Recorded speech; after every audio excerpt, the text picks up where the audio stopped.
Press the lord నిజమైన స్వరం మార్చి 31, 2026 Holi prayer home సంఘం వారి అనుదిన వాగ్దాన పరిచర్య.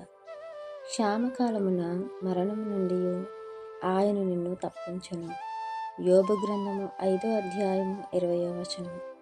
ప్రియమైన దేవుని వారలారా, దేవుడు మనం ఎలాంటి పరిస్థితిలో ఉన్నా ఆ పరిస్థితి నుండి మనల్ని తప్పించగలడు అనే నమ్మకాన్ని కలిగి ఉండాలని ఈ యొక్క మాటను బట్టి మనం అర్థం చేసుకోవాలి. ఎందుకనంటే దేవుని మీద ఆనుకునేవారు, ఆయన మీద ఆధారపడ్డవారు, ఆయనను ఆశ్రయించేవారు ఎలాంటి గొప్ప బాధ వచ్చినా, ఎలాంటి కష్టం ఎదురైనా తన యొక్క భక్తిని, తన యొక్క యథార్థతను విడిచిపెట్టని వాడై ఉంటాడు అనే యొక్క అర్థాన్ని ఇక్కడ చూపిస్తుంది.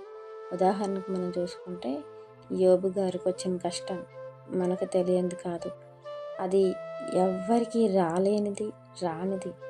అంత భక్తిపరుడైనప్పటికీ, అంత యథార్థవంతుడైనప్పటికీ దేవుని చేత అతడికి వచ్చినటువంటి కష్టం ఎలాంటిది, అలాంటి కష్టం మనలో ఎవరికి వచ్చినా కూడా మనం దేవుని దూషించేవారమేమో, దేవుని మీద ఉన్నటువంటి నమ్మకాన్ని కోల్పోయేవారమేమో. కానీ యోబు గారు మాత్రం అతనికి వచ్చినటువంటి కష్టమును కూడా దేవుడు నాకు మేలుకే చేశారేమో అన్నంత మంచి మనసుతో స్వీకరించి ఆ కష్టాన్ని అనుభవించి తనపై దేవుడు పెట్టుకున్న నమ్మకాన్ని, తనపై దేవుడు పెట్టుకున్నటువంటి సాక్ష్యాన్ని అతను కోల్పోకుండా దేవుణ్ణి మహిమపరిచి ఆ యొక్క కష్టాన్ని అనుభవించారు, ఆ యొక్క శోధనను భరించారు, సహించారు. అంటే అతనికి ఉన్నటువంటి ప్రేమ దేవుని మీద, అతనికి ఉన్నటువంటి భక్తి, అతనిలో ఉన్నటువంటి యథార్థత ఎంత గొప్పదో మనం అర్థం చేసుకుంటాం. అలాగే దేవుడు మనం కూడా ఉండాలని కోరుకుంటున్నారు. మనం భరించలేనంత కష్టం మన మీదకి రానివ్వకుండా చూస్తారు. మనకు ఒకవేళ కష్టం వచ్చినా అది మనల్ని ఇంకాస్త భక్తి జీవితంలోనికి తీసుకెళ్తుంది. ఇంకాస్త దేవుని మీద ఉన్నటువంటి నమ్మకాన్ని ఇంకా మనకి అభివృద్ధి చేయడానికి, దేవుని మీద ఇంకా ఆనుకునేలా చేయటానికే దేవుడు మనకు ఆ కష్టాన్ని అనుమతించారు అనే ఆలోచన విధానాన్ని కలిగి మనం ఉండాలని దేవుడు ఇష్టపడుతున్నారు.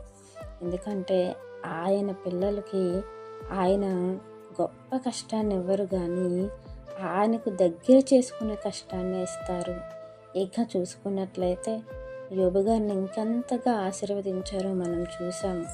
అలాగే మన జీవితంలో కూడా మెండైన దీవెనలు ఇవ్వటానికి చిన్న చిన్న శోధనలు దేవుడు అనుమతిస్తారు.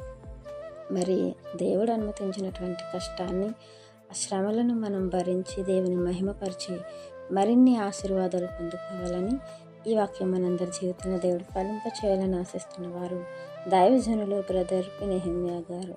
God bless you. ఆమేన్.